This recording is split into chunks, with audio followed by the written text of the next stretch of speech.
मेरे धर्म प्रेमी गुरु भाई बहनों, इस आवश्यकता को समझो कि देश की जो अव्यवस्था है, उस अव्यवस्था से भारतीय सुभाष सेना उससे निजात दिलाने के लिए, सतयुग तीर्थ उससे लोगों को निजात दिलाने के लिए वो अपने अभियान में लगेगा और उस तरफ वो बढ़ता चला जाएगा। बढ़ते कारवां को कोई रोक नहीं पाएगा, यह आप समझ लीजिए। अभी तक अपने लोगों ने बहुत भी कहा भी, सुना भी, सारी चीजें हुई, तमाम दुख तकलीफें, तमाम परेशानियां आई, लेकिन आज जब आप सब आते हो, यहां देखते हो कि कितनी परेशानी होती है, क्या क्या होता है, कितनी दुख तकलीफें होती हैं। आप भी इस बालू में लौटते हो, हम भी लौटते हैं, सब लौटते हैं इस बालू में। तो इस बालू में लेट करके भी हम पवित्र हो जाते हैं। इसलिए पवित्र हो जाते हैं कि यहां महात्माओं के कभी चरण कमल पड़े थे, या इसके अंदर तमाम महात्माओं का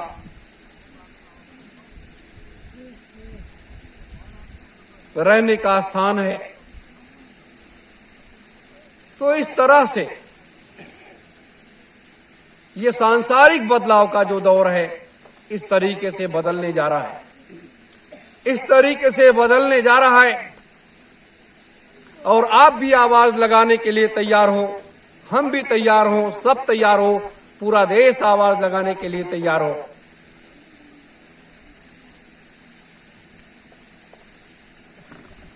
तो ये तैयारी जो है आपको करनी है।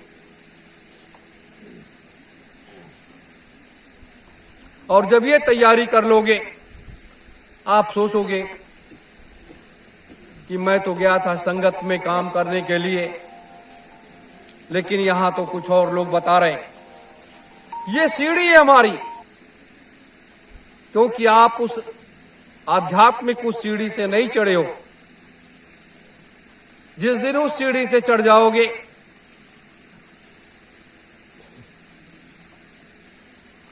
उस दिन ही आपको आत्म शांति मिलेगी, उसके पहले आत्म शांति मिलने वाली नहीं है।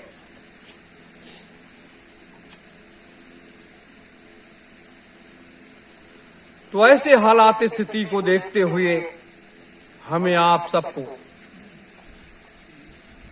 तैयार हो जाना चाहिए। यहां हम लोग आश्रम पर आते हैं, कोई उधर बैठता है, कोई उधर बैठता है, कोई उधर बैठता है। ये नहीं कि अपने प्रमुख पदाधिकारियों से पूछो, कोई जानकारी हासिल करो, और तमाम चीजें हैं।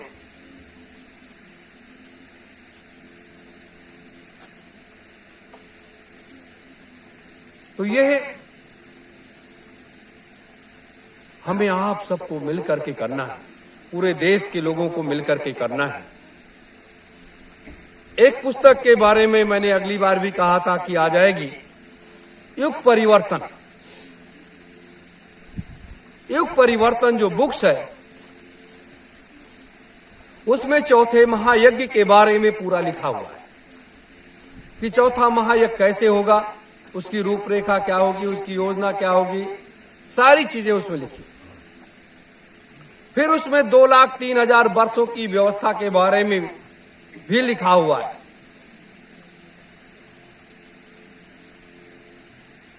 कि 2,03,000 वर्ष की व्यवस्था कैसे चलाई जाएगी, कैसे लोग खुशहाल होंगे, कैसे लोग संपन्न होंगे, क्या क्या होगा सब।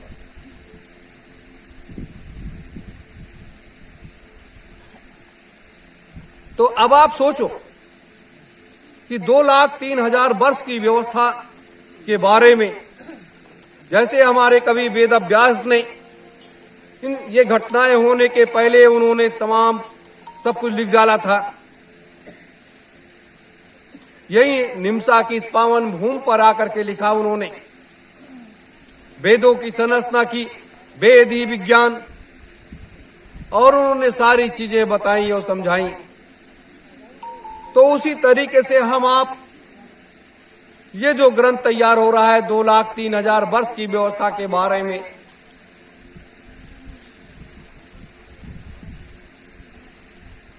मेरे धर्म प्रेमी गुरु भाई बहनों, तो आप सोच सकते हो कि ये कितना बड़ा प्लेटफार्म है। ये छोटा प्लेटफार्म नहीं है। ये संसार, इस मृतलोक का जितना बड़ा ये मृतलोक है, उतना बड़ा ये प्लेटफार्म है।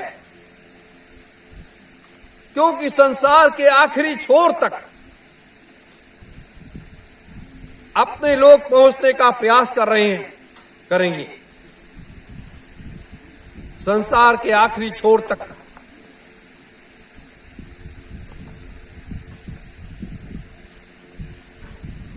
और चौथा महायज्ञ, क्या भारत की राजनीति में बदलाव आएगा? क्या भारत की राजनीति में बहुत बड़ा उथल पुथल होगा? ये भी आप लोग सुन लो।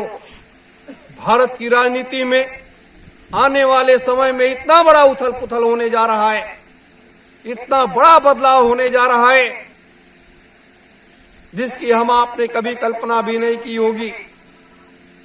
आगे 9 तारीख के कार्यक्रम में 9 अक्टूबर को जो पूर्णिमा है,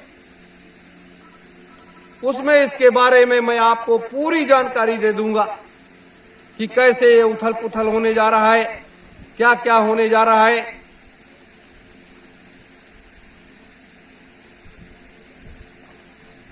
स्वामी जी महाराज ने बहुत पहले कहा था कि सब देश लड़ेंगे आपस में, इंसान तुम्हारा क्या होगा। तो सब देश आपस में ही लड़ने जा रहे हैं। और भारत की राजनीति, भारत की जो राजनीति है, वो भारतीय सुभाष सेना का सूर्य उदय होने जा रहा है। तो भारतीय सुभाष सेना का सूर्य जो उदय होने जा रहा है, लोग अन्य को देख रहे हैं, लेकिन नहीं, बढ़ते कदम को रोक पाने की क्षमता सरकार में भी नहीं है। उन छोटभैये नेताओं की बात अलग है।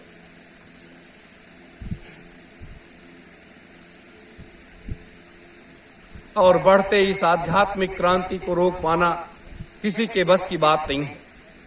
मैं आपको रूहानी सत्संग नहीं सुना रहा हूं, मैं सिर्फ आपके विचारों को बदलना चाहता हूं, आपको सत्य के उस मार्ग पर लगाना चाहता हूं, उस परमात्मा तक पहुंचाना चाहता हूं जहां तक आज तक लोग पहुंचा नहीं पाए। मैं वहां तक आपको पहुंचाना चाहता हूं और यहां बैठाल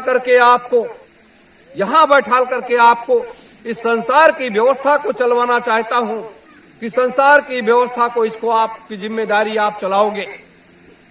लेकिन जब छोटे से हम इस आश्रम को नहीं चला पाते, छोटे से इस कार्यक्रम को हम सही तरीके से मैनेज नहीं कर पाते,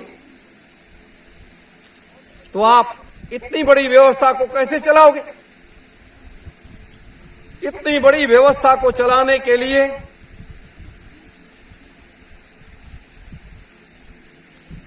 गुरु की शक्ति चाहिए, भक्ति चाहिए, उनका आशीर्वाद चाहिए, उनका सानिध्य चाहिए, तब आप इतनी बड़ी व्यवस्था को चला पाओगे।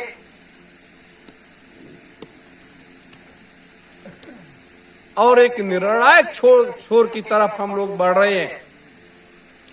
ये मत सोचो कि हम लोग निर्णायक छोर की तरफ नहीं बढ़ रहे हैं। मेरे धर्म प्रेमी गुरु भाई बहनों, जैसे भगवान कृष्ण ने कहा भी था, जब जब होए धर्म की हानि, बाढ़े असुर महाअभिमानी, तब तब प्रभु धर्म मनु शरीरा, हरौनाथ पीरा। तो ये क्या है? आज हिंदुस्तान की बात करो, हिंदुस्तान में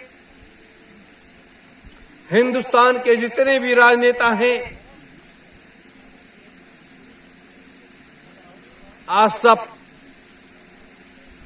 सारे के सारे भ्रष्टाचार में लिप्त, और सारे राजनेताओं का विदेशी बैंकों में खजाना भरा पड़ा है।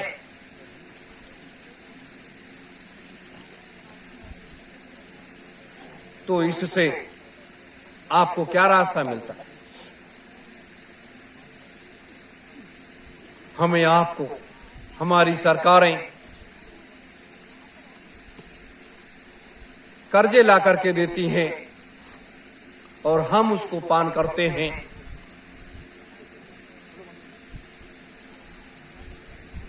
तो ये सारी व्यवस्थाओं को बदलने का एक रास्ता है।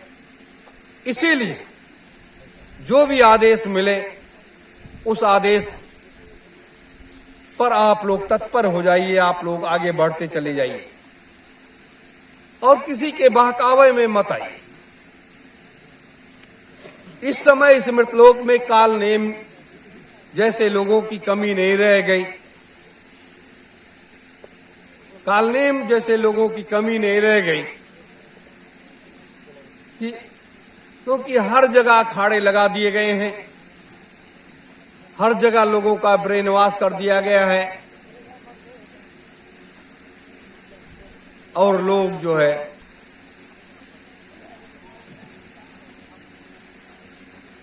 जो है उसी रास्ते पर चलते जा रहे हैं।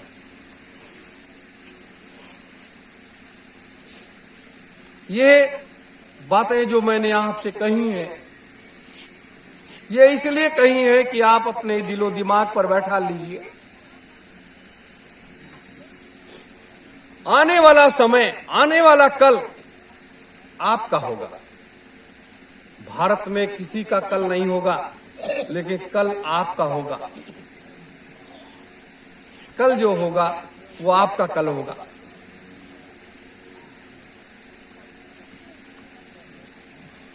और इस कल को हासिल करने के लिए कितने बड़े बड़े संघर्ष करने पड़े, कितने बड़े बड़े पापड़ बेलने पड़े, क्या क्या करना पड़ा और कितनी कितनी यातनाएं सहनी पड़ी, कितनी कितनी मुसीबतें आई और कितनी कितनी जलालत सहनी पड़ी। इसी कल को लाने के लिए तो आप लोग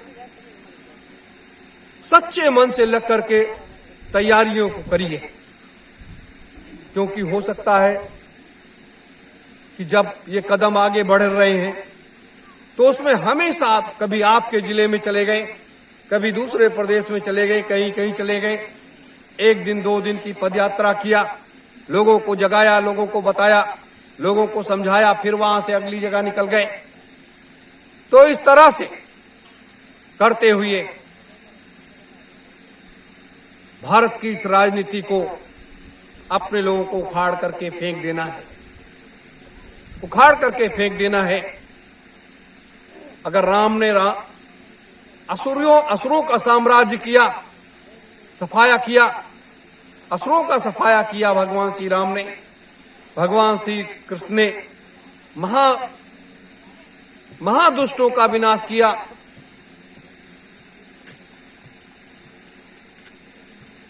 और कलयुग में